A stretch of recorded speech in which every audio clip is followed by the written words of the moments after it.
Okay, I'd like to call to order the City of Sebastopol Planning Commission special meeting of August 15th, 2023. And let's start with a roll call. Thank you. Commissioner Ottinger? Present. Commissioner Burns? Here. Vice Chair Fritz? Here. And Chair Fernandez? Here. Thank you. We have a full complement tonight. Okay. Moving on to item 2 on the agenda, comments from the public on items that are not on tonight's agenda. If we have anybody online that would like to make a comment on item not on the agenda. So if you would like to make a comment for any items not on the agenda, if you could raise your hand in the Zoom application or simply unmute yourself and or start your video, we'll let call on you. And in the meantime, I will note we have not received any comments for items not on the agenda via email or mail. I'm not seeing anybody. Okay, so I'll go ahead and close that portion, public comment. And moving on to item number 3, if there are any statements of conflict of interest from the commissioners. Okay, seeing none. We have 2 sets of minutes to approve tonight. Start with the January 10th, 2023. Does anyone have any changes or additions? Okay, seeing none. Anybody want to make a motion for approval? And if I could second. remind you to make sure you use your microphones so the public out there can hear. Thank you. I move that we approve the minutes of January 10th, 2023. And I second that. Okay, let's call for the vote. Okay, Commissioner Ottinger, Aye. Commissioner Burns, Yes. Vice Chair Fritz, Aye. and Chair Fernandez. Aye. Those minutes are adopted without any changes. Okay. Moving on to the minutes of March 14th, 2023. Any changes or additions to those minutes? Okay, go ahead, Paul. I have one very minor on page 10. At the top of the page, it says, I don't know now. I think it's supposed to be, I don't know how to resolve that. And that first line there. Okay, That is it. makes sense. Okay. I'll abstain because I wasn't present. Okay. Any other? Okay. I make a motion to approve the minutes of March 14th, 2023. Okay, and I will go ahead and second that and call for the vote. Okay, Commissioner Ottinger, Abstain? Commissioner Burns, Yes. Vice Chair Fritz, Aye. and Chair Fernandez. Aye. Thank you. Those minutes are adopted 3-0 with 1 abstention from Commissioner Ottinger. Okay, thank you. Moving on to item number 5, no public hearings at this meeting. So moving on to item 6A, Objective Design Standards Final Draft. Thank you, Chair Fernandez and Commissioners. Tonight, as you may know, we've been working on objective design standards for the city. I'll give a brief introduction of why and what they are, and then we do have our consultants here tonight from Opticos Design, which is Tony Perez, Stefan, thank you, Pellegrini, and Singe Saliki, and they will be giving the most of the presentation, but I did want to give an introduction. So this is a project which is in response to some legislation that has been passed by the state, mainly SB 35, which is a streamlined housing legislation. I believe it was passed in 2017, went into effect in 2018.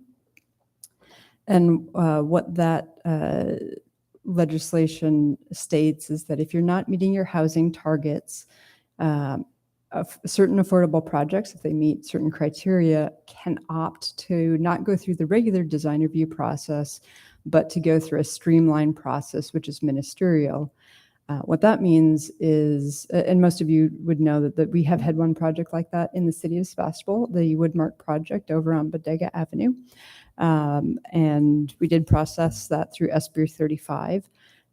What that means in terms of not going through design review is that they still need to be consistent with any objective standards and objective design guidelines that the city has. So for instance, when Woodmark went through the process, they were not subject to the design guidelines because all we have currently adopted are discretionary, which means they, things like should do this, or things that require having a frontage that's welcoming, something that's discretionary, it's not specific enough, it's not tied to metrics, or it requires interpretation. So the Woodmark project and any other SB 35 projects that come forward are still subject to our municipal code. So our tree ordinance, our zoning ordinance, our subdivision ordinance, and sidewalk standards, all those types of things.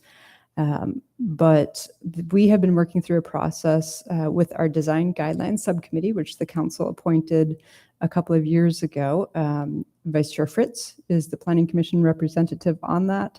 And we have two design review board members, Lars Langberg and Christine Level, who are also on that. We did have a city council member, Patrick Slater. However, after he retired from council, the remaining council put their trust in the Planning Commission and DRB reps, since they don't have design expertise like Patrick did. And they've been working with us and Opticos since the beginning of the year, really. After they did the Exhibit C standard conditions of approval without Opticos, we started in on this project.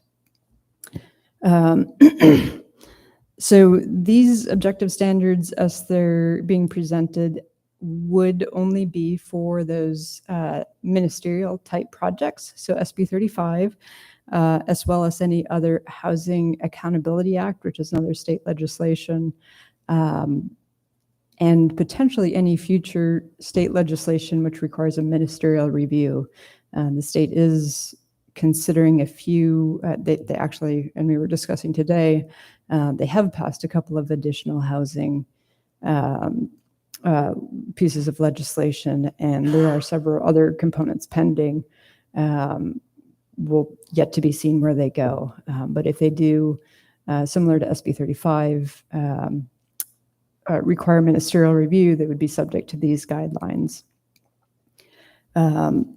The staff report mentions the SB 9 state legislation, and that is a separate law which requires cities to allow single-family lot splits. We are not talking about that tonight. We'll be coming back in a month or two with that. That will actually be an ordinance adoption, and so that to both our zoning code and our subdivision ordinance. What we have tonight is design guidelines, so they would be adopted by resolution by City Council. We are reviewing them with both the Planning Commission, and we have a resolution, draft resolution for you to consider tonight, recommending that to City Council. We have had one meeting with the Design Review Board. They are, as you can imagine, since their design guidelines getting further into the weeds than I anticipate the Planning Commission may, just in terms of the detail of the design guidelines or design standards, and they will be holding a follow-up meeting to complete their review of that. And then they also will have a resolution recommending City Council adopt these. Once both Planning Commission and Design Review Board is complete with your review of this will go on to City Council and be adopted by resolution. City Council, similar to our existing discretionary design guidelines, which will still exist for discretionary review projects. Similar to those, this is a living document, just like the zoning ordinance, where we find things that as we put them into practice that we need to modify. And so if we need to, we'll come back and modify this as well. But this is a comprehensive set of objective standards for multifamily development and mixed-use development, so commercial with residential. And so it applies to the multifamily zones as well as the commercial zones, which all of our commercial zones allow residential as well. And so with that, I'm happy to answer any questions before we turn it over to Opticos to go through the document and present the content. Okay. Any questions of staff at this point? Go ahead. I just have a process question. If we're being asked to adopt this resolution tonight, but the design review may be changing these, like what's the priority of do they get the final say and they get to make the referral to City Council, or do we get to see the final one, or how does that? John and I actually discussed this. So I would say they're sort of parallel process. We haven't had something like this before, where normally design guidelines would only go to Design Review Board and then to City Council. But because of the housing and other implications and the structure of the subcommittee, we wanted to make sure we had a lot of transparency and input. So what I would request is they are parallel. If you feel comfortable tonight adopting a resolution recommending approval, knowing that there may be some tweaks from the Design Review Board, then I would say go ahead and adopt it. If something major changes with the Design Review Board, we will certainly let you know and have an opportunity to review that as well. If they're fairly minor changes, mostly related to design, but not, significant, we'll report those back to you. And Paul, as a member of the Design Guidelines Subcommittee, I can certainly let you know where those go in terms of if you feel like it needs to come back to the Planning Commission as well. Yeah, thanks. I just was not quite, I wanted to know. Yeah, it was new one for me saying that if too. they're getting deep into the weeds, and they're changing a lot of stuff, I think I'd want to know that. But so, I guess we can just sort of wait and see. Yeah, and so far, the couple of modifications that they've requested, they're actually things that they think would allow more modern design. So like one of the standards was to have, for retaining walls of a certain length, that they would have to have jogs in them. And they felt that that was not necessary and might actually be less, limiting for more innovative design. And so far, that's where their comments have been, is sort of like that. Do we have others that are, I know there was one other example, but I can't remember what it is. I don't think there was anything specific outside of that.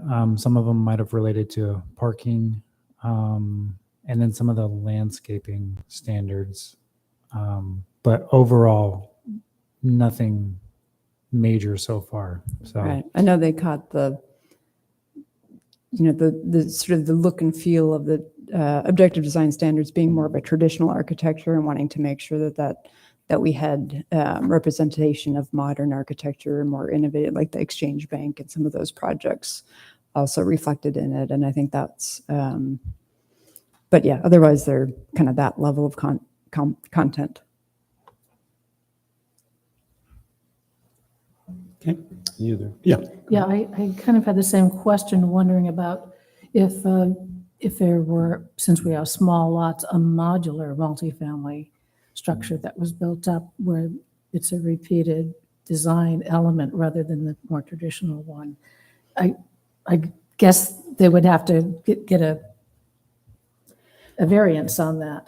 Well, it would not be a variance process. So the way the SB 35 or other kind of ministerial processes work, in once these are adopted is that if you don't meet the metrics or the objective design standards, you can always opt to go through the discretionary process. And so, and that would, they are the body that would say, hey, yeah, I know this retaining wall is higher, or I know this doesn't meet this metric or the other, but it meets the intent of our design guidelines. Because these guidelines are based on both the existing and the discussions with the design guidelines subcommittee of where the city wants to go from a design perspective, but most of them have basis in our discretionary design guidelines, so that they don't conflict. So you would still be able to go to the design review board and have them review it. And that was actually some of the discussion that the subcommittee had of, well, do we want it to be this number or that number? And it's like, well, if you get above this or below that, it could be a bad design. So it could be okay, but that's something that they felt the DRB would need to review. And it is actually possible you could have a modular design that meets the standards anyway, so. Okay, good, all right. All right, we'll go ahead and, so we have no further questions. Great, so Tony and Singe and Stefan, I will turn it over to you. Yeah, thank you. Thank you, Carrie. Thank you, planning commissioners and city staff for having us tonight and letting us present the objective design and development standards to you. Just want to say it's been a real pleasure to work with the design review subcommittee, design guidelines subcommittee, I guess is their actual name, and with Paul from the planning commission here, he's been on that subcommittee. We work closely with them, all the members there, to get to this point. And so we heard a lot of good input at the design review board meeting a couple weeks ago, and I look forward to hearing your input tonight. As a planning commission, Singe Saliki of our office is going to present the project, and then Stefan and I, in addition to Singe, are available for your questions. Thank you.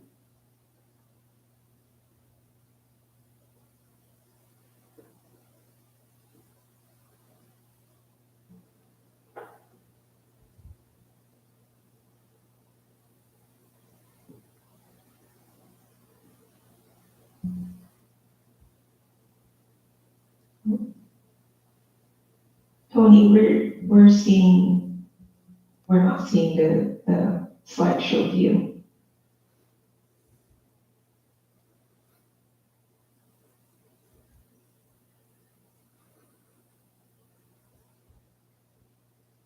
It said that I was showing it. Give me a second, and let me try this another way. 1 second here.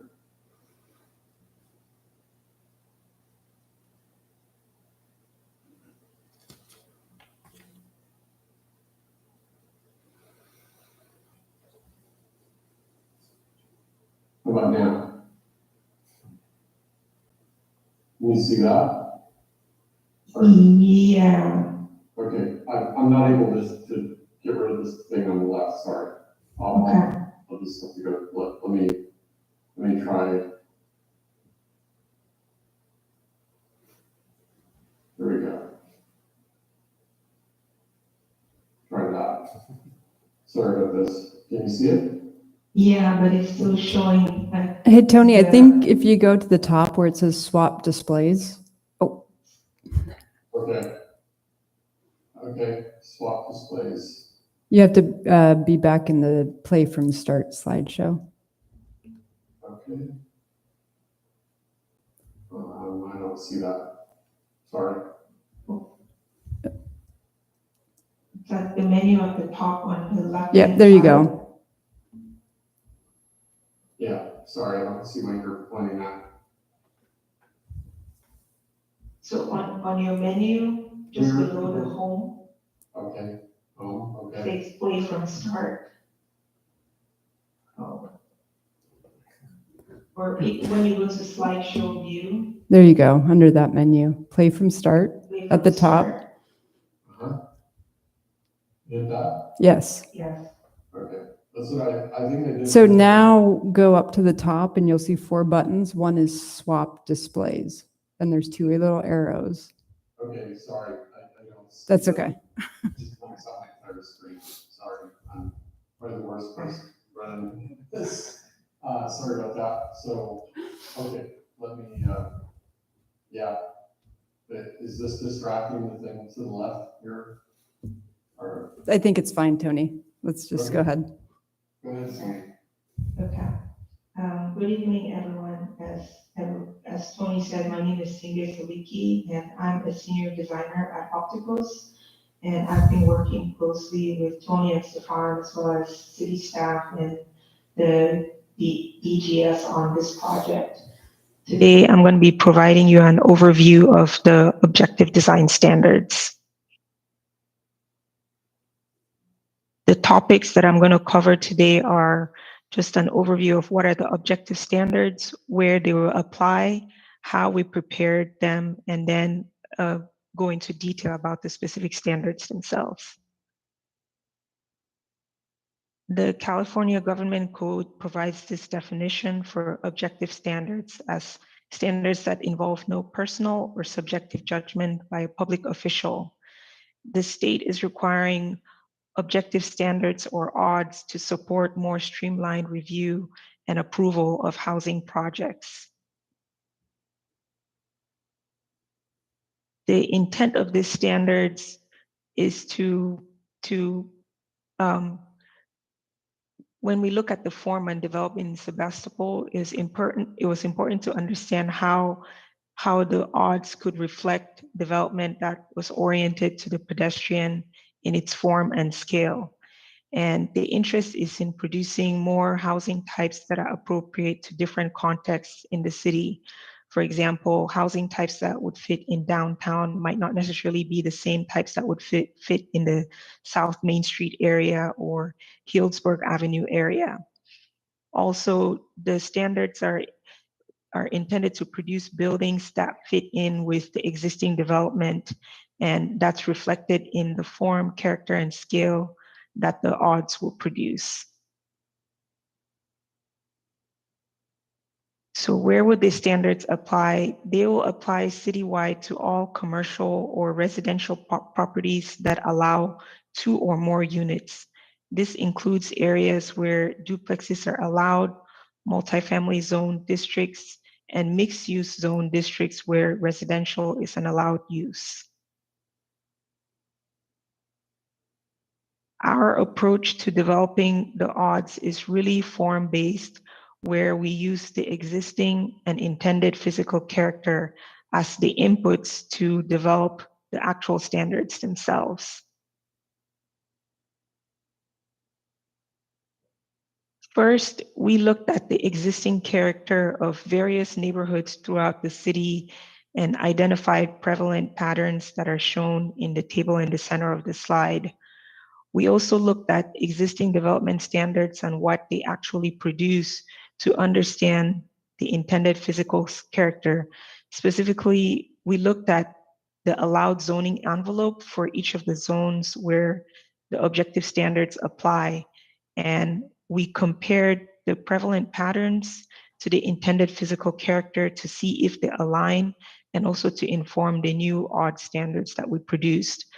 Our research to understand the form, character, and scale in Sebastopol was summarized in an existing conditions memo that we produced earlier in the project. One key concept that came up is differentiating between house scale and block scale.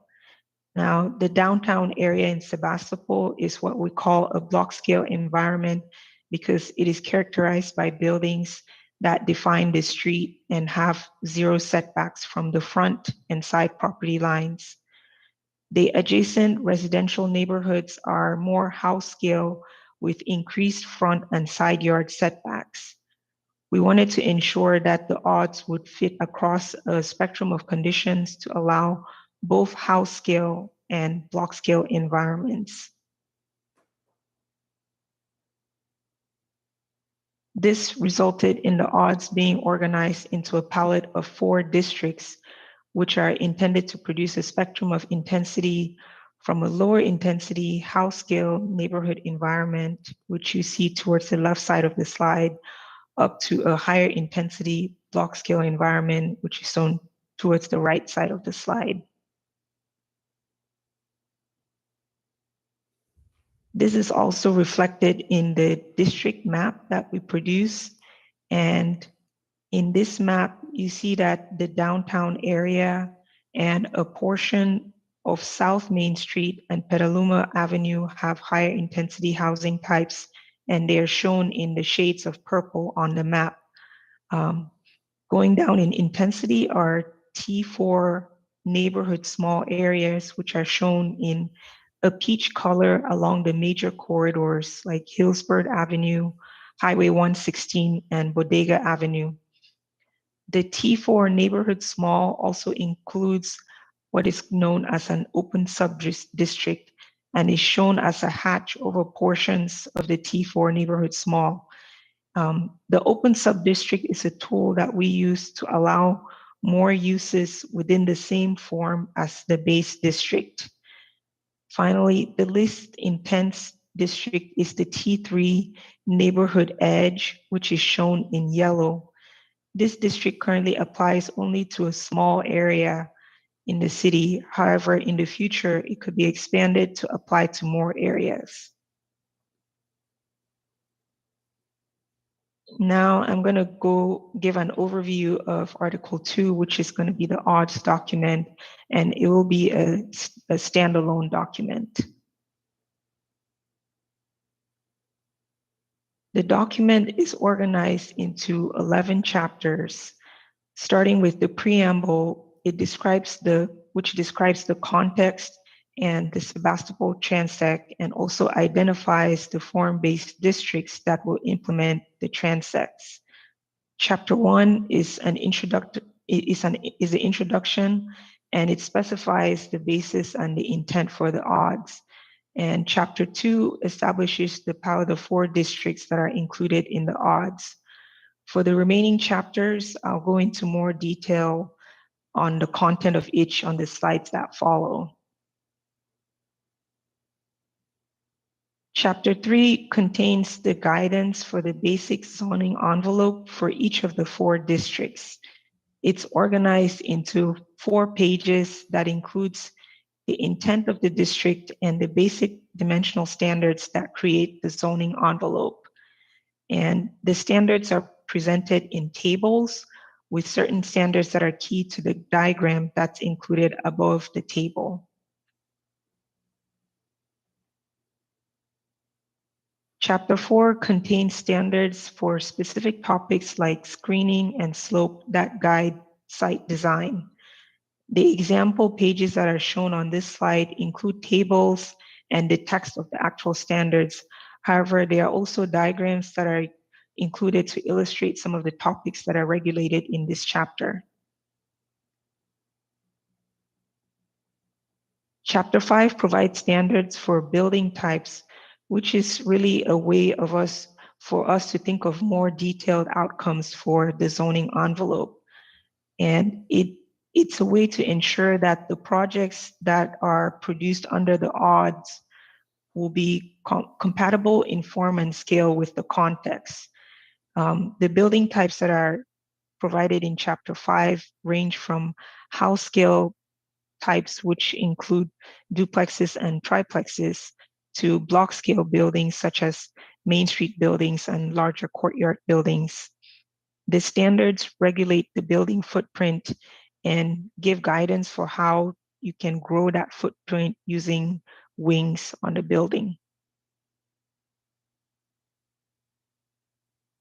The next chapter addresses frontages and provides specific guidance for the transition area between the back of the sidewalk and the building facade. These standards are organized in a spectrum to ensure a consistent public realm. And the frontage types are organized by the districts and range from more residential frontages, which are allowed in the less intense residential districts like T3 and T4 neighborhood, to more commercial frontages like storefronts, which are allowed in the more intense mixed use and commercial environments.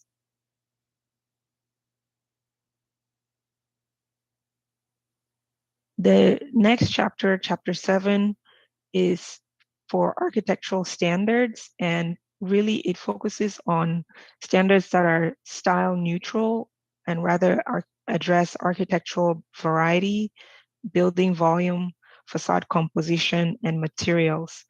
Really, these are the basic elements that you consider when you start to assemble a building.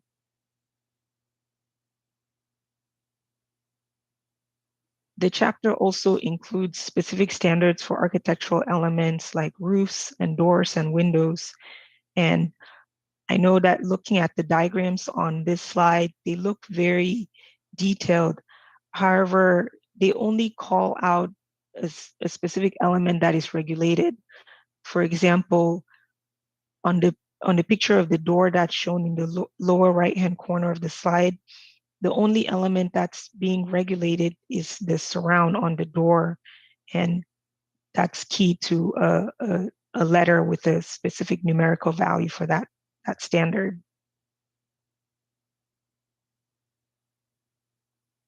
The next chapter addresses signage types, and again, this is organized by the districts. And generally, the signage types are only allowed in the open sub-district or in more intense main street environments.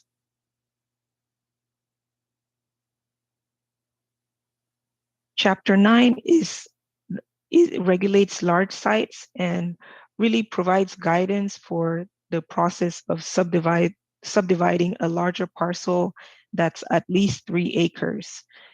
It includes guidance for the layout of new streets and blocks to ensure connectivity with the surrounding areas.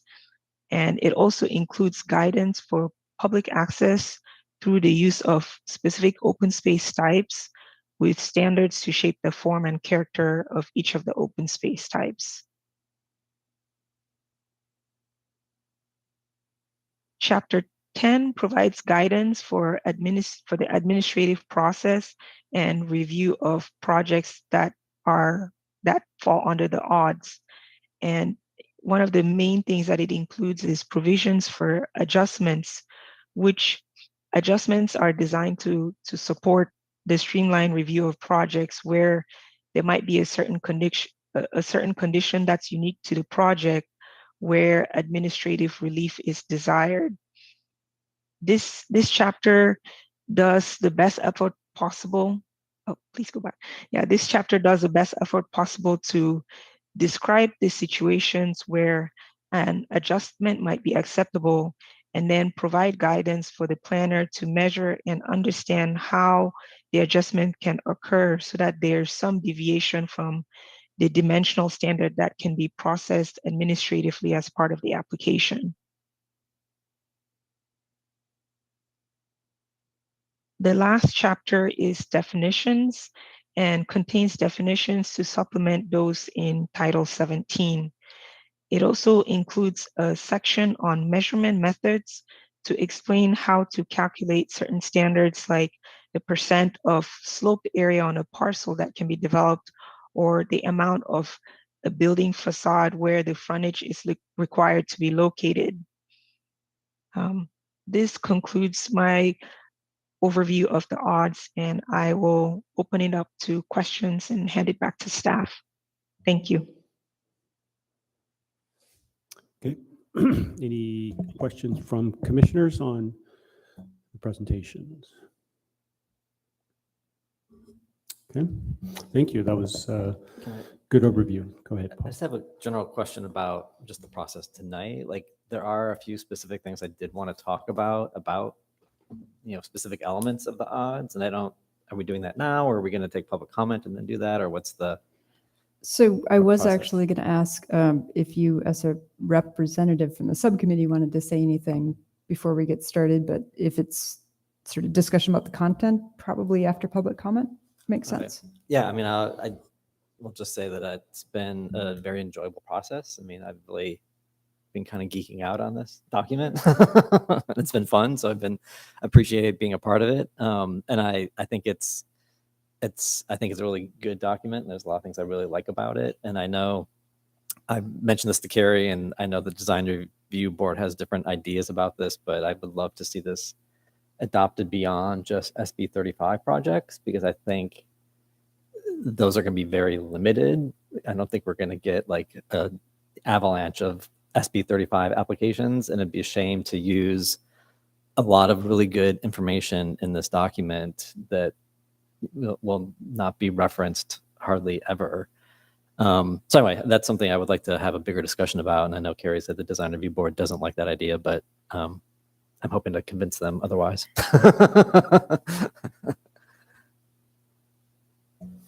Okay, thank you. At this point, I'll go ahead and open up officially for public comment. Okay, we don't have anyone in the room, and we have not received any comments via email or mail, but I do see there's one member of the public. Okay, thank you. I'll go ahead and close public comment, bring it back. I'm sorry, Chair, I was Oh, saying you there said is you had someone one. on, the Oh, Zoom who I'm would sorry. like to comment. Go ahead. I'm sneaking in here. Hello, Chair Fernandez, commissioners and staff. I just wanted to first thank you again for really spending all the time working on this document. I know it's a laborious process and it's just something that has to be done. And I would just like to actually echo Commissioner Fritz's comments. If it is at all possible at some point down the road, we could consider expanding this to just beyond, or a little bit beyond what SB 35 projects, because I don't anticipate a lot in Sebastopol either. I'd be very surprised if there's quite a few of them, even well into the future. So if that could be of some consideration down the road, we would certainly be supportive of that. So again, thank you very much for all your time and effort and your service, and have a wonderful evening. Look forward to the discussion. Great, thank you. Okay, seeing none others, now we'll close public comment, bring it back to commission for comments or additional questions.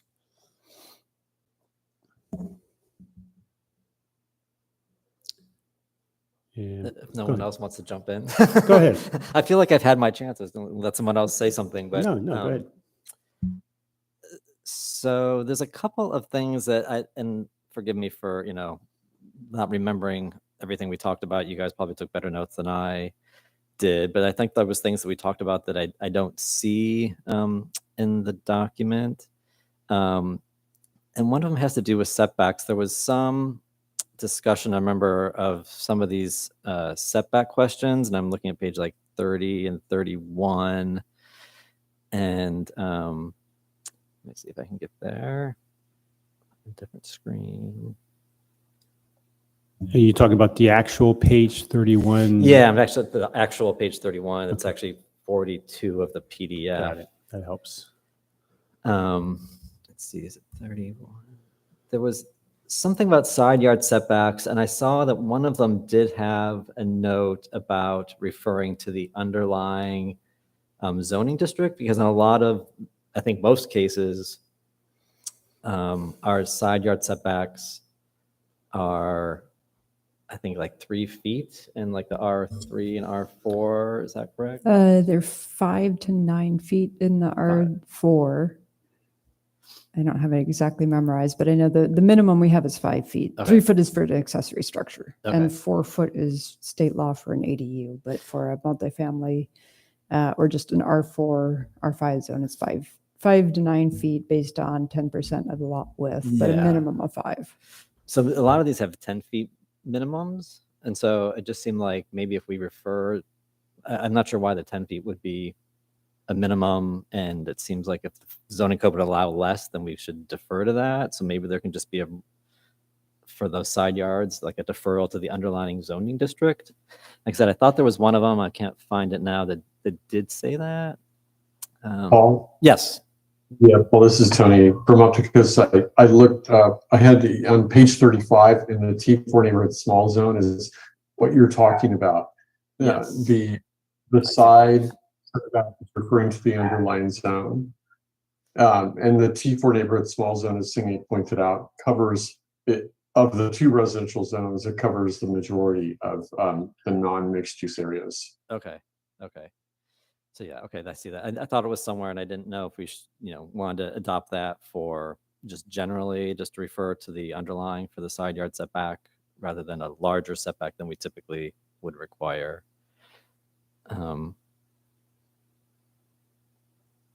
I'm actually checking that because I think that, I mean, we were talking about R4, but that's a single family zone. So that's the Oh, yeah. SB9 stuff, not the others. So I think we did make sure that but we can certainly make sure that they're consistent. Okay.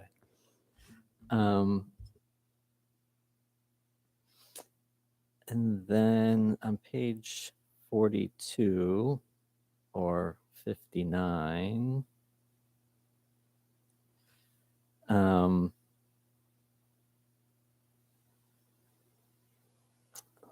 I'm on the wrong document here.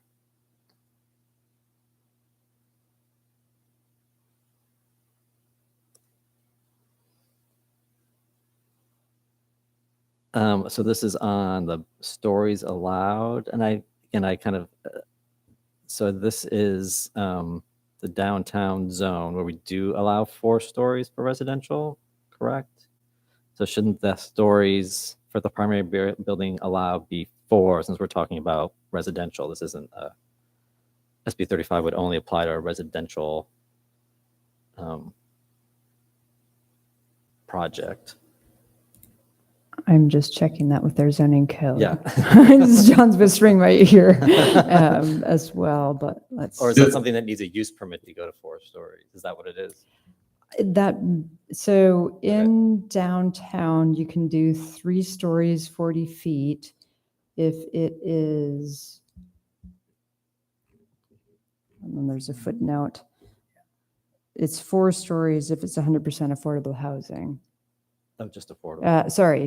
Sorry, 4 stories and 50 feet allowed for projects with residential uses on upper floors that does require a conditional use permit and planning commission review. Okay. So, and I think we wanted to keep it that way Okay. because that's pretty tall. Just to confirm that the direction we all received at Opticos was to rely on your discretionary process for that 4th story, but to allow 3 stories in the zone here. Got it. Thank you. And I know we talked about this too, about the, this says the downtown lighting, and this is on page 50 or 47. I'm sorry, that's the page number. I'm sorry, 67, 40 or 67. And I know we talked about the fact that because there was the lighting should be turned off a half an hour after the close of business. And I see that's been revised to exterior lighting should be turned off by 3 a.m. And I'm just wondering, is that feasible? I mean, like the businesses downtown that have the, white lights on their awnings, are we expecting them to close, turn those off by 3 a.m.? Because I'm sure most of them are just plugged into an outlet without any kind of timer on them. And I don't know if that's something that's important for us to do or not. I think that would actually be great to discuss as a group since we have a business owner rep on our commission and just probably has a better perspective than those of us who are residents. Do you have lights on your awning? I mean, I know other businesses do downtown. And Yeah, I mean, sometimes they'll ask us communally to put lights on for different events. Some people do, some people don't. I personally, we turn all of our lights off when we close because for climate and waste of electricity. I personally think we should have everybody close their lights off. For the advertising you're getting from people looking in your window, the cost risk benefit to like wasting electricity, the power grid and the heat waves in, all of this, I just think merchants should have to turn off their lights. That's my personal thing. And yes, people do have them on and they leave them on all night long. And not just the lights in the awnings, but the lights in the windows. Aren't sometimes the lights in the windows left on for safety so that you can look in and, somebody's not breaking in?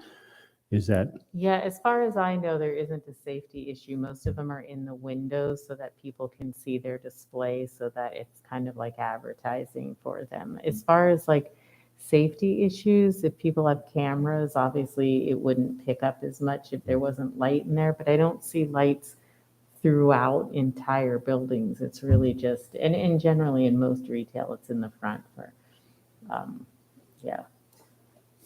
I guess I would be, because I kind of like the festiveness of the lights, even if the business is closed. You know, you still people are walking downtown in the evening, and most of the businesses are closed. But it's nice to sort of have that kind of ambient light. And I think, I don't know, I just feel like it would be hard to. It's either they should turn them off, everything, when they close. Otherwise, no one's going to come back in the middle of the night to turn off. Well, there is, light. so there's two lights here. Some of them are inside, Mhm. and then there's the lights, the little lights outside the Yeah. awning, and you can have them on timers. Mhm. So you can actually put them on timers so that nobody does. But, generally the downtown association will ask everybody to participate. So I think getting a little bit more organized where they were all on one system, one Mhm. timer, because that can be expensive, but there are timers that they can go to. Okay, if no one else is concerned about that. I mean, I just wasn't sure if that was going to be an onerous condition for businesses to have to turn them off by 3 o'clock or. Yeah, it seems kind of odd to have that time on there. Is it good? I think the time came up in the design review board meeting as far as they wanted to make sure that if there was businesses open a little bit later, like bars and stuff like that, that they were still providing some sort of lighting, so people could, safely get to wherever they're going. But I completely understand the Don't we have- timing and all that kind of stuff. We have the street lights downtown though. Right, you do have streetlights, and I think, I'm not sure if part of this is if we're going to have more residential downtown, do you want to limit the lights, the light pollution at all? You still already have the streetlights. The 3 a.m. seems really late to me for Sebastopol personally, but I do understand that if we have a couple of bars that are open till 1, 2, something like that. So, I think having exterior lighting off does save, obviously, energy and those issues. It's from a design issue. I'm personally not up at 3 a.m. to see it or not, but if I live downtown, and you went to sleep, after a restaurant shift or something, it might be nice to have a slightly darker downtown. I don't know. Yeah, I guess I'm not up then either to see if they're on or off, but I guess I was just more concerned about the policing of it, and is someone going to really go to a business and tell, yeah, I saw your light was on at 4, you need to turn your lights off at 3, or we're going to take your lights down. I don't know. But if everyone's happy with it, that's fine. Yeah, I think the B1 through 4 are much more important. Yes, I would which agree. is about the cutoffs and having all of the lighting downcast so that you're not, it's not bleeding and not having sort of the glowing walls and things Yeah. like that. So. Yeah. All right. And then Singay and Tony, we had talked about, you talked a lot about retaining walls, and it sounds like the design review board is getting into that as well. Whenever the dust settles from that, are we going to be able to provide, get some diagrams? Because I know it's a little bit complicated to just read about the retaining walls because there's a lot of things going on there. Is that something that will be possible to add in a kind of final version? Sorry, I was muted. Yes, we will provide a diagram that we need direction of the details of that diagram, obviously, but Yeah. whether it's a plan and section diagram or simply just the section diagram, we've done that in a recent project. Either way, so Okay. yes. Thanks. And then on page 65 in the document and 82 in the PDF, and I know we talked about this before, and I thought we were going to change it. This has to do with the sidewalk location, because the standards talk about a planter, but that's not really a condition we have anywhere in Sebastopol, the planter between the sidewalk and the curb.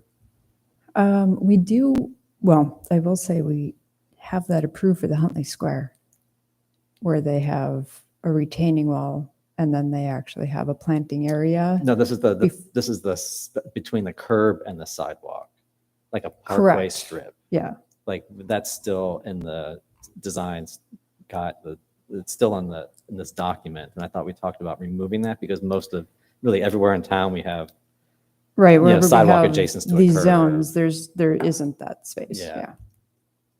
What page was that? that I was can- page 65 of the document, or 82.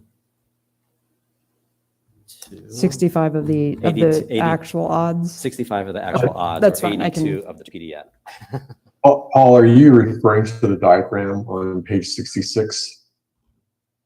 Well, I'm talking about the neighborhood, the neighborhood street, that diagram and the text on the page before. Yeah, okay, yeah. We just don't have, I understand that condition and I'm not opposed to street trees and that kind of thing, but we just don't have that anywhere in town. So to require that for new development wouldn't really be the existing character. Does anyone else have an opinion about that? It just seems like it would be a little bit of and again, I don't know where this would apply necessarily, but even, if you take the Woodmark project, it would be a little strange because you're walking down Bodega right next to the curb, and then all of a sudden at Woodmark, then you go in, and you have this planter strip that doesn't really occur anywhere else.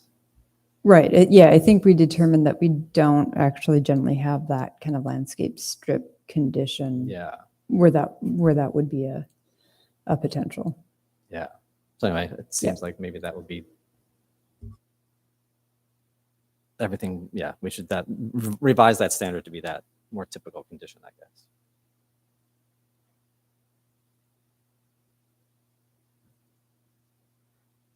And then on page 75 or 92. And I'm sorry, again, I apologize if we talked about this before, but this is to do with the open space requirement, which says that required setbacks and driveways do not count towards open space. But I would imagine that a rear setback is okay. If you have a 20-foot rear yard setback, that's to give you a decent sized backyard, and that should be able to be counted as your open space. But if you read this kind of strictly, that's not allowed to be counted as your open space. Yeah, I think you're right. It should be front and side Excluding, setbacks, because those are generally excluded unless Yeah. they're, because those are the smaller. And if you have additional setback in that area that's part of it, then it can count. Yeah. And that's how our code reads as well. It has, like, you can't count the 2 feet between your driveway and your building. Yeah. That's not open space. That's But your 20-foot backyard should Not be able to be usable. open space. Yeah. Yeah.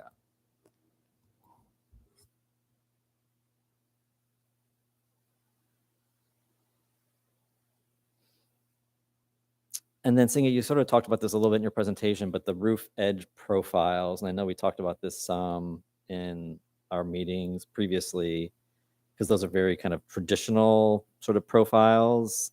Like the standards only apply if you're doing a profile like that, and if you're doing something different with your roof edge, then you don't have to comply with that standard. Is that the way that would work? I believe so. Singe and Tony, can you address that one as well?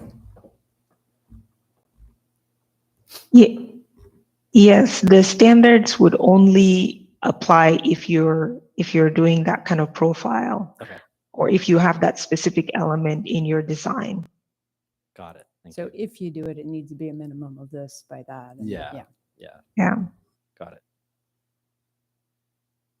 Well, and the other thing while we're on that, if you look at those, like the first one on page 141, to Singy's point when she described this, it shows traditional forms for those eave brackets, but that part, the shape of it, the artistic shape of it is not regulated.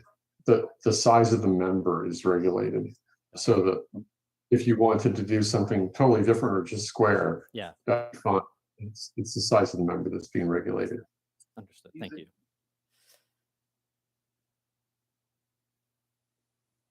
Oh, and I'm sorry, I'm jumping back a little bit. This is on page 89 or 104.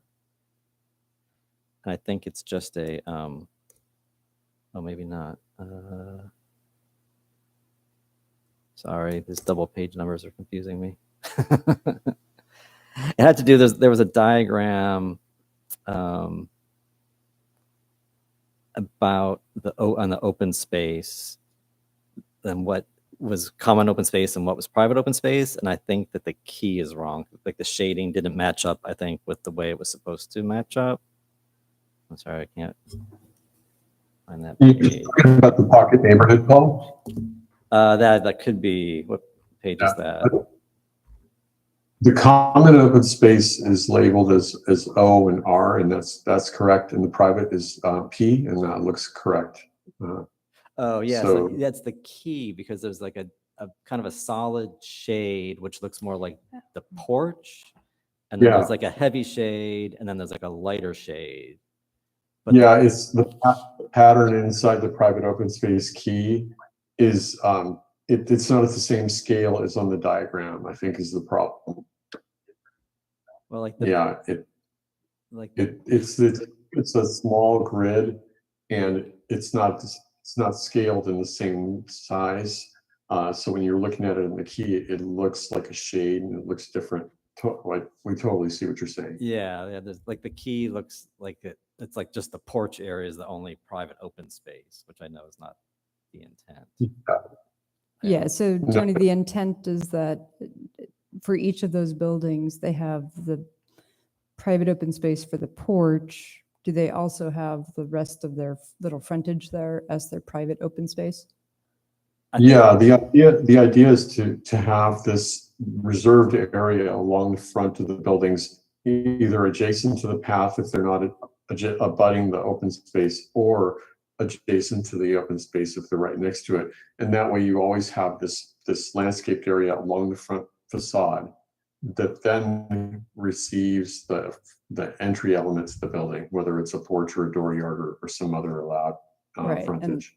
And that can be the individual landscaping. It's a little Yeah. bit like the Kathy Austin use permit that you all just reviewed, where we were trying to figure out where the various open spaces, Yeah. private, for each of those units would Yeah. be. Yeah, that makes sense. Yeah, it also having that private open space band labeled P on this diagram, it also prevents the buildings from being right up against that path, Mhm. and it requires them to be set back and have that resulting landscaped area between the path and the building, and then that way the entry, that frontage element really stands out. Yeah, I can see that. And actually related, something else just popped in my head about this diagram that I'm not opposed to. I just wanted to understand is that the requirement for in a pocket neighborhood that the street buildings have more than one unit. I'm just curious why that's the case. Yeah, it's just a technique to try and encourage more housing.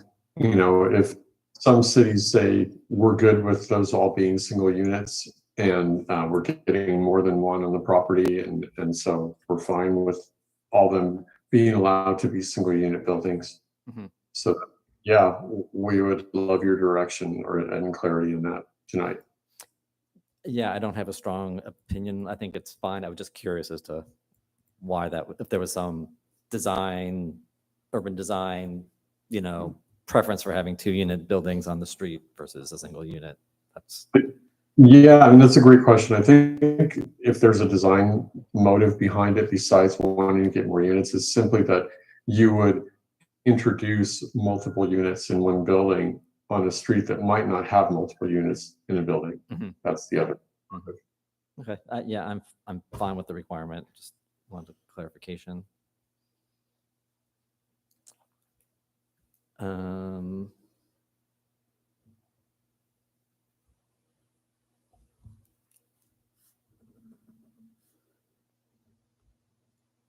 think that's the bulk of my questions or feedback. I thought and maybe this is something that design review will bring up too, or has brought up, but I thought we talked about allowing horizontally configured windows. Did we have a conversation about that? We did, but I'm trying to think of whether we did that for the SB 9. Could you define, Right, could but you define not what that this- is? So this is on page 144 or 156.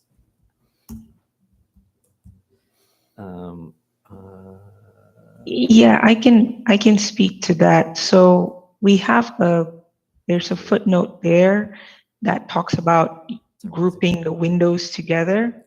So you can group windows together and form a horizontal shape, but there's not like a horizontal window allowed outright.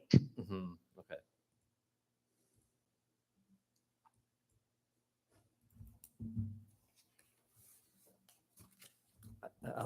I'll leave that for design review to get through that one. I suspect they will actually talk Yeah, about that one, and we I can bring it up think they with them probably as will. well. Let's see if there's anything else.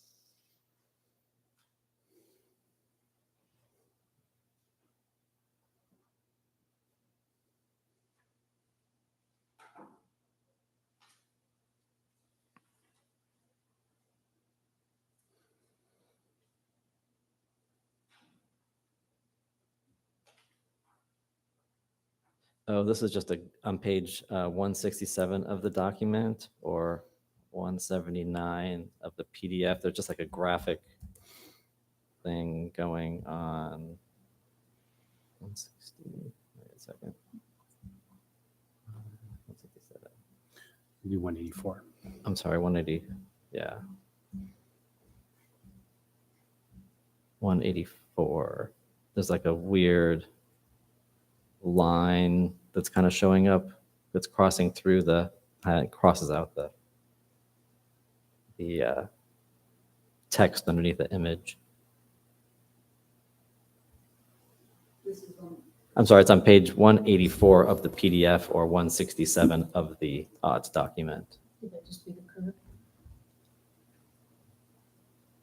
No, it's going, I think it's like a What's that it crossing line. through? I'm not seeing it on mine. Oh, yeah, I don't see it on here. Weird. All right, never mind.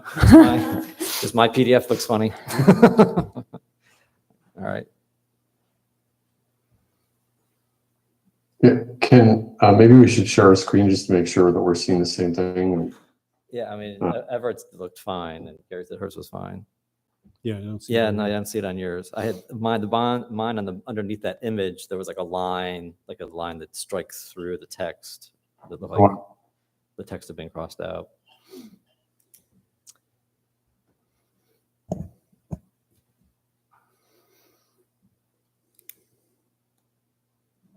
Oh, actually, there's another. This has to do with mechanical screening. Page 49 of the odds, or 66. We talked about and I see you added the plant materials can be used as a screen. But what about? There's nothing in here specifically about fencing.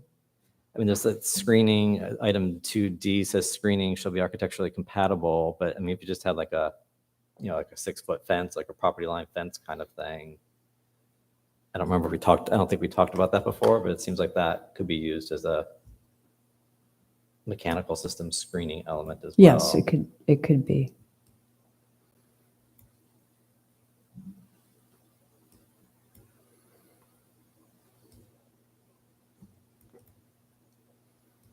So I think architecturally compatible, which is a little bit discretionary and not quite. Maybe we can better define that.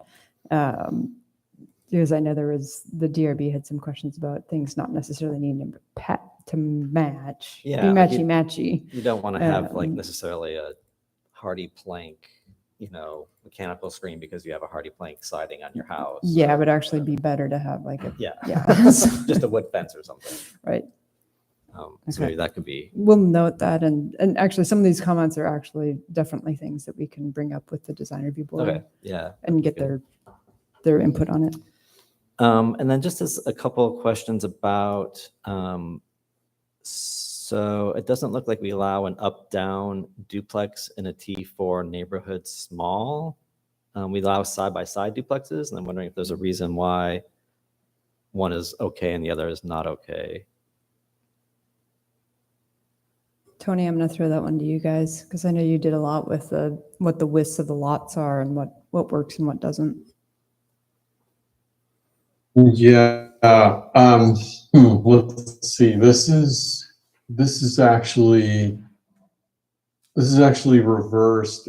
The side by side should be in the least intense zone, the T3, and the up down, or the stack, as we call it, would be in the T4 neighborhood small, which is the more intense of the zones. It seems reversed. We'll check. Yeah, they actually both say side by side. The T3 Yeah. and the T4 small both say side by side duplexes. Yeah, usually we step up the duplex and only allow the stacked in the next zone like this, as allowing the side by side in that T4 neighborhood small zone. Okay, that makes sense. We'll double check that, but I think that somehow that's reversed. Okay.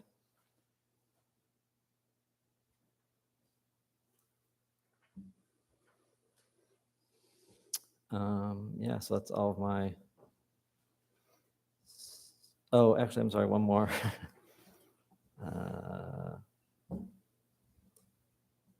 And this is.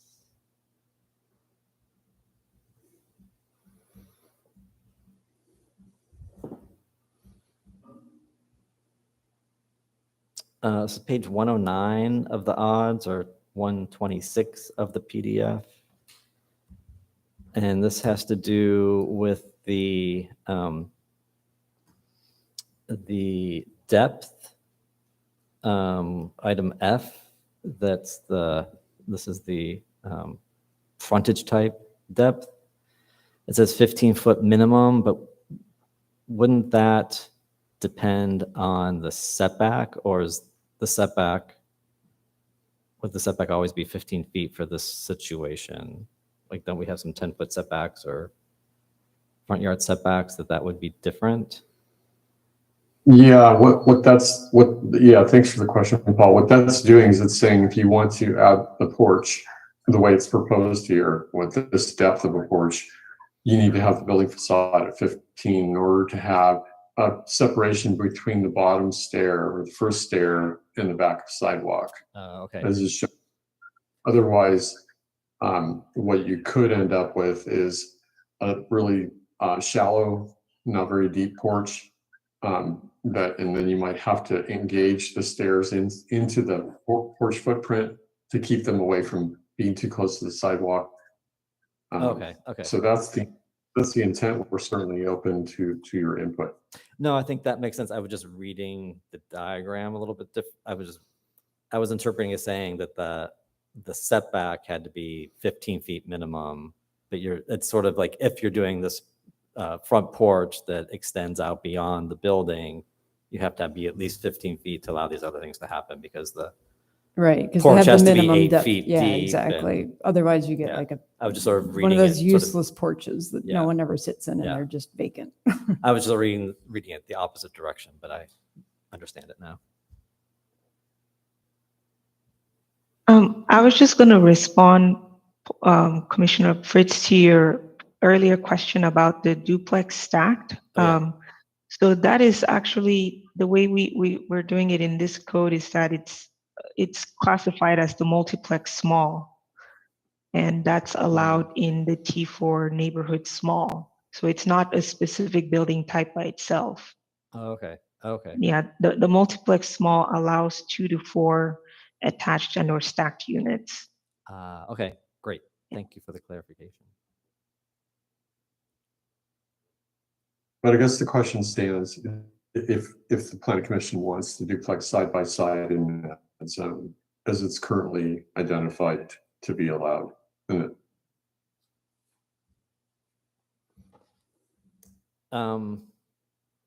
Yeah, so that's the T4 neighborhood small. Trying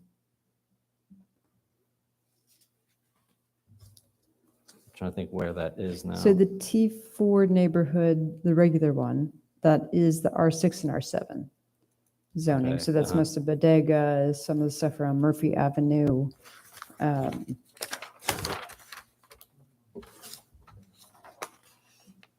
So,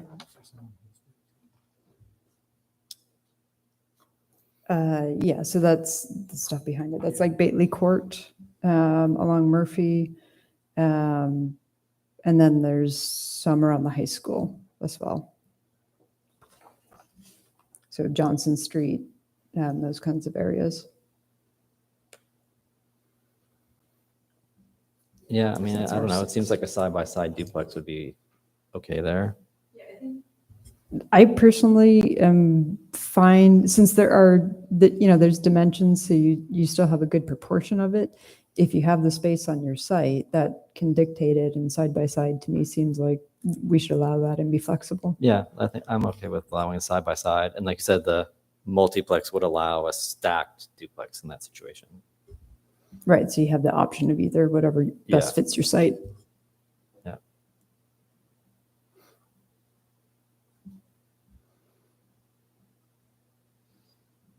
That's all I had. Thank you.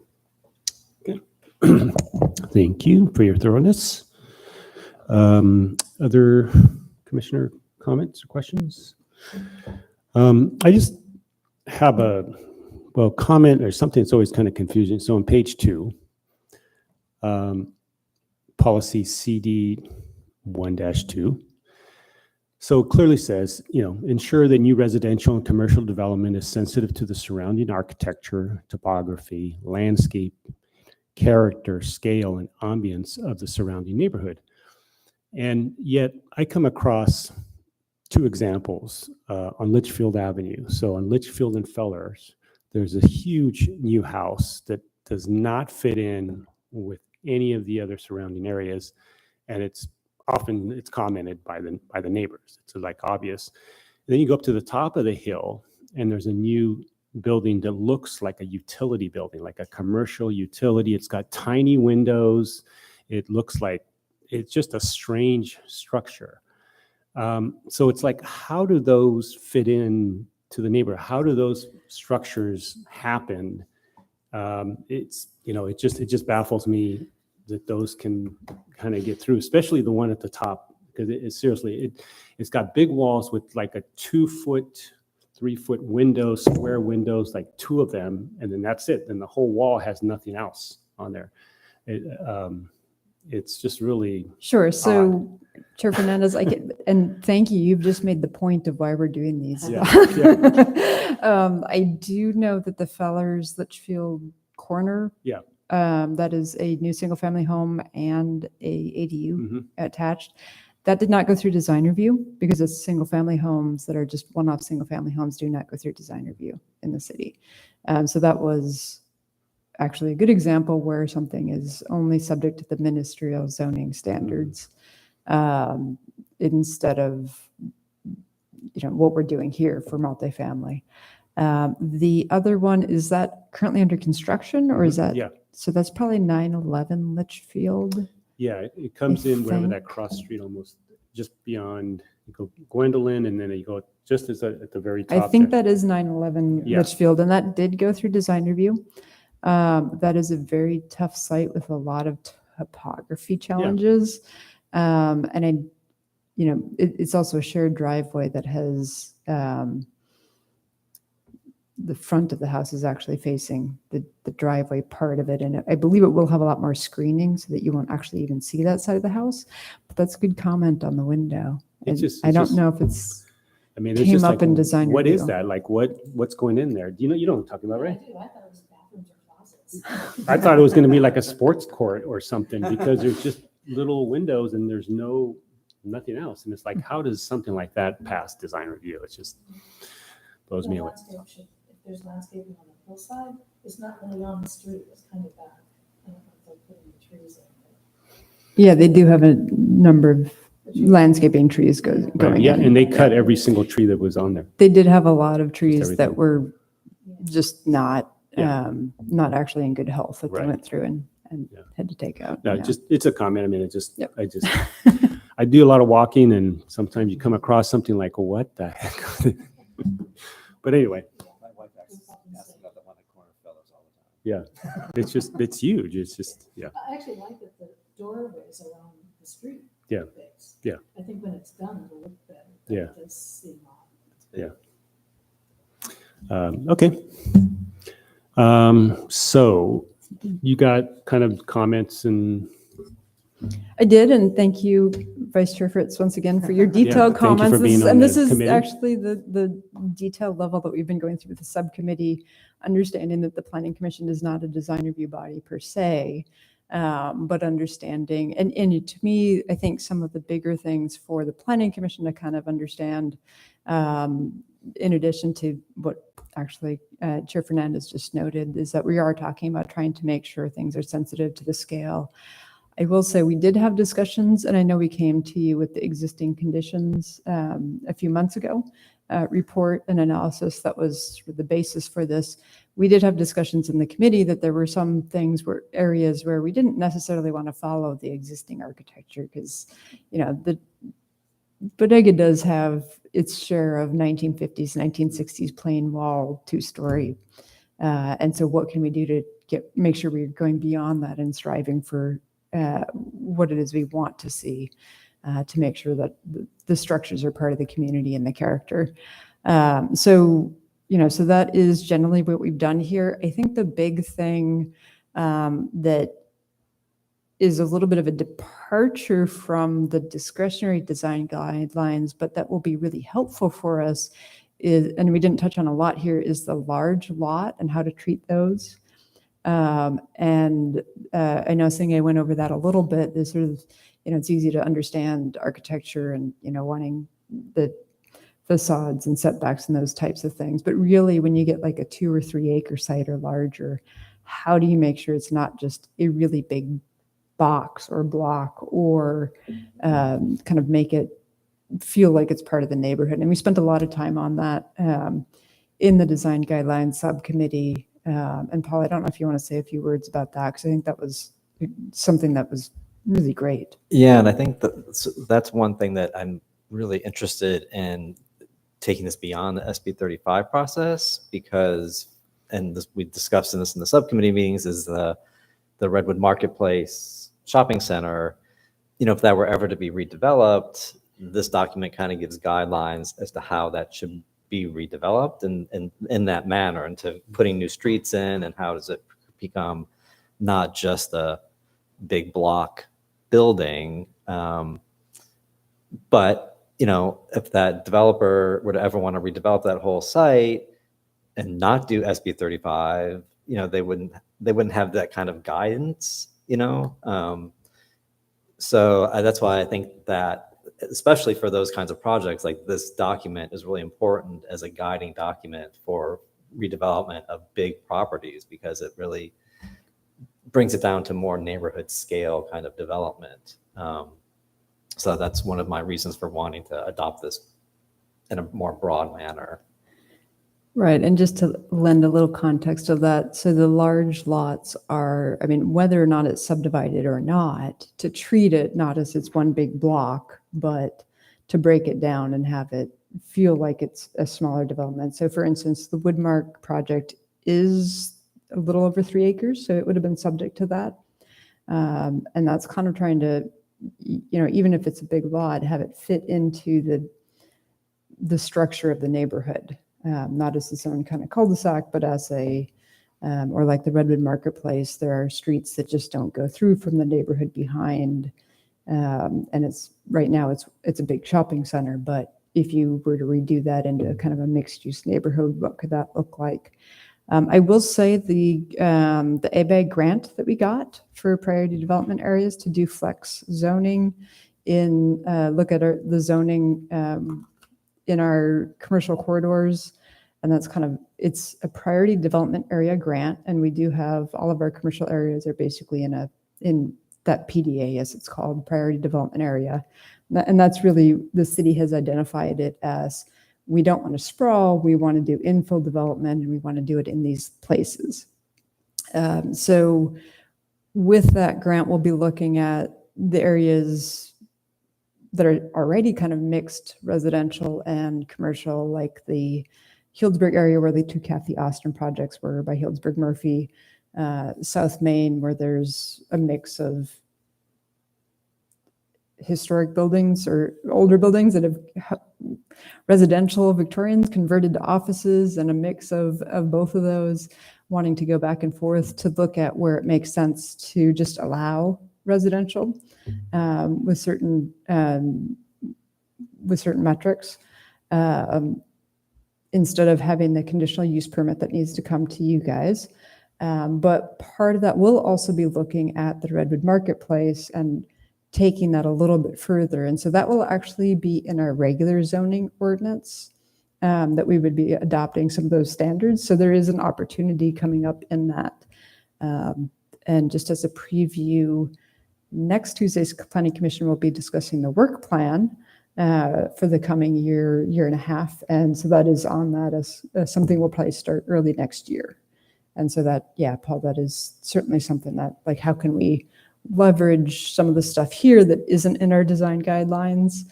I think even without that, we do have, if say the Redwood Marketplace or Rite Aid or anything like that were to be developed, and there are those larger sites going through the regular process, as staff, we have the regular design guidelines, but we can also kind of direct them to this as a kind of a really fresh document that the city has just put together in terms of how they might want to consider, because I see them as compatible, back and forth in a way. So. Yeah, and another property might come into play someday in the future is the big lot that is owned by the St. Sebastian's Church.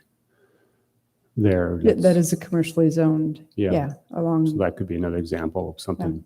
Yeah, there are actually quite a few of them when you look in the city in terms of what could be. And as Commissioner Kelly had, I believe, asked, or actually maybe it was Design Review Board member level, if you consolidate, like the Woodmark lot was a 1 acre lot and a 2-point-something acre lot, they were merged. And so it did become that bigger lot that would have then been subject to the large lot standards and in terms of how you develop. I just wanted to thank Opticos for their work on this. It's been a lot of fun, like I said, working on it, and I think they've done a great job. And I really think the document is, really clear and useful. And as a designer, it's the kind of thing it's easy to use as a designer. So I'm hoping that we can get, like I said, some good mileage out of it in the future. Thank you. And actually, Tony, why don't you were saying something this morning about reading a novel. Do you want to repeat that? Yeah, at the DRB hearing. And by the way, Paul, thank you for your comment. It's always heartening to hear designers say that. Yeah, so at the DRB meeting, there was a comment. I don't remember who made the comment, whether it was the public or the DRB, but someone said, this is a really lengthy document. Feels like you're reading this big book, and so we just mentioned at the meeting, the first time you read a document like this because you're vetting it on behalf of your community, it feels like you're reading a novel. You're reading this story from beginning to end, and you're doing that because you're not familiar with it and you're looking at every page because you have to. But after you do this, nobody is going to look at it from beginning to end as one flow, just like you don't look at your zoning code from one page to the last either. Rather, it's 236 or 240 pages, of which the typical applicant will probably use 35 or 40 at the most, because you can see how it's organized. That you find your zoning district, and the zoning district keys the standards that are necessary to that zoning district, and then not all the choices, say for buildings or frontages, are going to happen on your property. You're going to make a selection from that menu of choices and say, this is what I select, and that points you to the standards. So it keeps whittling down. And I would say we need to test this, but I'd be surprised if it's more than 40 pages that are actually applied to you as one applicant. So just in case you're feeling like, wow, this is a lot, it is, but nobody's intended to use all of it, or nobody will use all of it. And you need a motion, right? So again, if you feel comfortable with the comments that were made here tonight, and I think most of these will make sure to review with the DRB, along with any edits they may have. But if you're comfortable passing the resolution that starts on page 4 of your the staff report, we would certainly appreciate it.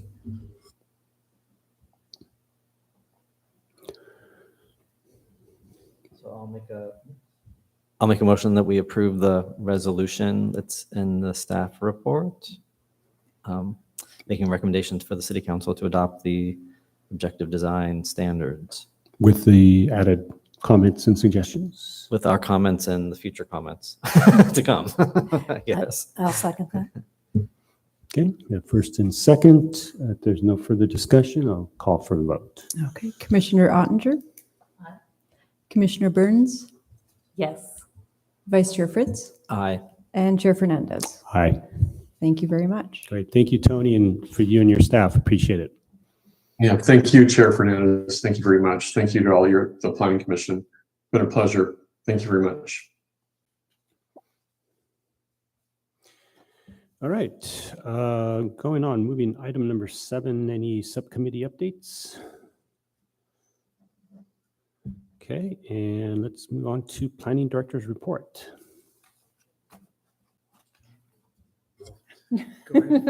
Planning Department All right, report. so How's that? as most of you know, I was out of town for a couple weeks, so I was just asking John, who was my coverage, hey, what do you got? No, I've got a few items.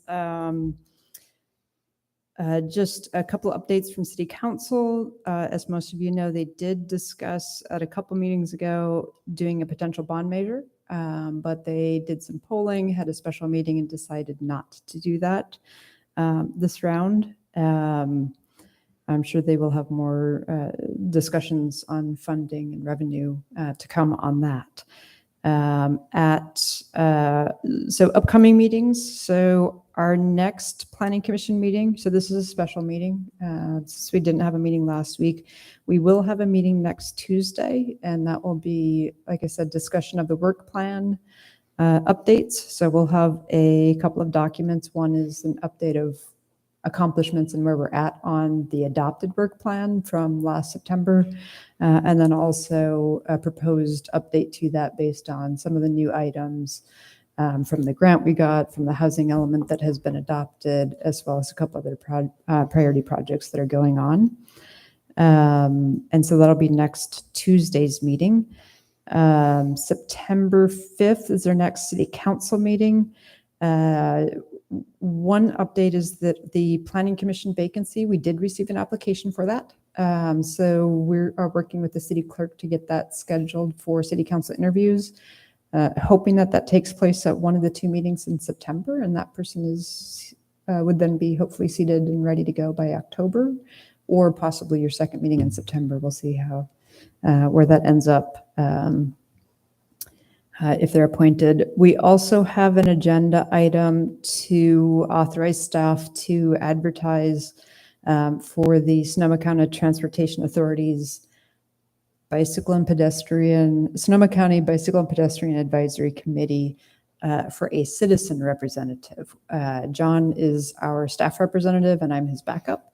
But we've had requests from members of our Climate Action Committee as well as members of the public to add a citizen rep.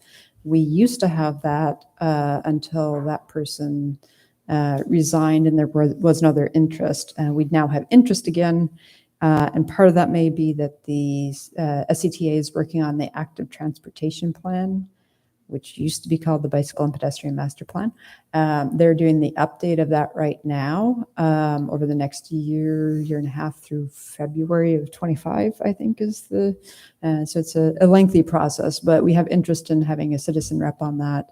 That will also update Sebastopol's Bicycle and Pedestrian Master Plan or active transportation plan as well as part of that. And you'll see that again next week on the work plan. But we do have So we do have interest from members of the public, but if you know anyone else who might be interested in that countywide bike and ped advisory committee as a citizen rep, well, if it's approved on September 5th, we would be advertising it later that week usually it's a 6-week advertisement for those positions. We also have the Climate Action Committee's electrification survey. They presented their kind of final results at the last Climate Action Committee, and the written report of that will be going to the City Council September 5th, so the Council has it. The CAC will be following up probably in October with a discussion of any follow-up items to that. And then lastly, the vehicle mile travel, the VMT project that we had at the Planning Commission last meeting. We will be doing a similar introduction to City Council on the 5th, but also bringing forward the direction that we got from the Planning Commission. So City Council is aware of that and can provide any additional direction they might have for us so that we can go ahead and draft those draft thresholds to come back to the Planning Commission with. We are also working on our annual level of service report of statistics. That will be probably early October, and then we will be bringing that to the Planning Commission after that as well. Always a good, fun night of statistics. And I think that's it in terms of what I have. John, do you have any updates? Yeah, I have a couple more. So in terms of future meetings, the September 12th Planning Commission meeting will have a milestone update from SCTA and Fair and Piers, who's working on the countywide active transportation plan. So they'll be delivering that to the Planning Commission here and then amongst other planning commissions throughout the county. And the other update that I have last week was the end of the notice of preparation period for environmental comments on the Canopy project, which is up on the north end of town behind the O'Reilly Media Center. And with that, they'll be moving forward towards the admin draft EIR and then doing the public draft hopefully later this fall. I believe that will be published for public review. At least that's the current timeline right now, but that's always subject to change. And Right, and I think that's on it. that, we did get some comments from the various agencies that we distribute it to. And we did have a good, it was almost a community meeting for the scoping session with a number of the neighbors and adjacent landowners were there. And so we had a good conversation to answer their questions. Some of them had comments. I don't think they were things that we were surprised by. They were things we were generally already aware of or had indicated might be concerns. So that's always a good thing, but it's, that we weren't completely caught off guard by anything. So that is, that project is moving forward with the various studies, and our fly is back. So, and then I think the Woodmark project is proceeding. They're on a slight hiatus while they wait for rebar for their retaining walls and piers. But I think those should be, they were supposed to start again this week, but so as soon as they get that on site, they'll be continuing. And any other questions from the commission? Question staff. Update on Sebastopol Hotel? Or Hotel Sebastopol? Yes, I have had conversations with them. They have been in a long drawn out archaeology approval work due to the nature of their funding. They did get the state SHPO, State Historic Preservation Office approval. It is now with the federal government for their review and approval. And once that is done, they will be able to move forward with the project. So that is, they're hoping that is quicker. And we've certainly let it be known that if there's anything we can do to help move that along as the city, we would be happy to do that. But they certainly are still engaged in that. And I did have one other note, which is our Public Art Committee is installing 4 more sculpture pads in Ives Park, if you've seen them. They will be putting out a call for those 4 plus the one that where the sculpture was removed from the current round in probably after their meeting later this month. So.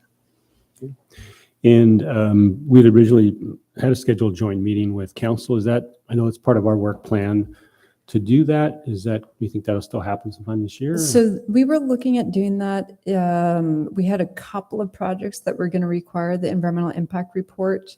The Barlow Hotel, which is withdrawn, and the Canopy, which John just updated on, the residential City Ventures project on the north side of town.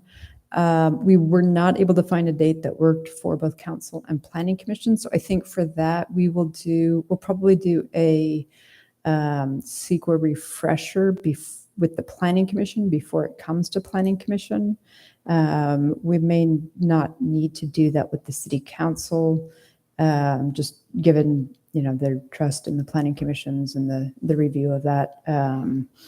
So at this point, I think I need to just talk with you as chair in terms of if there's a topic for it. I know last year we did it for the kickoff to the housing element. I do know actually that they're getting a presentation from Sonoma County Legal Aid September 5th as well. And I know you've also had that presentation. So if they have, I don't know if that would be a joint meeting, but if they have topics they want the planning commission to address, we'll certainly bring those back and forth. As a, us as staff being a liaison. But Chair Fernandez, perhaps you and I should talk about if there's, I think they would want there to be a reason to have that joint meeting. And so if we would need to identify. Yeah, that, I understand that. I mean, I'm just thinking back to, some meetings we've had in the past that was more for cohesiveness, just to talk about maybe some of the visions of the council was thinking of, it was more informal. And it was more just kind of as a networking, just kind of get to know people, but I'm sure we can come up with a subject. Sounds good. And Okay. we can talk about it tomorrow Yeah, at our chair meeting. Okay. All right. If there's nothing else, I will go ahead and adjourn the meeting, and we'll be back here next Tuesday. Thank you.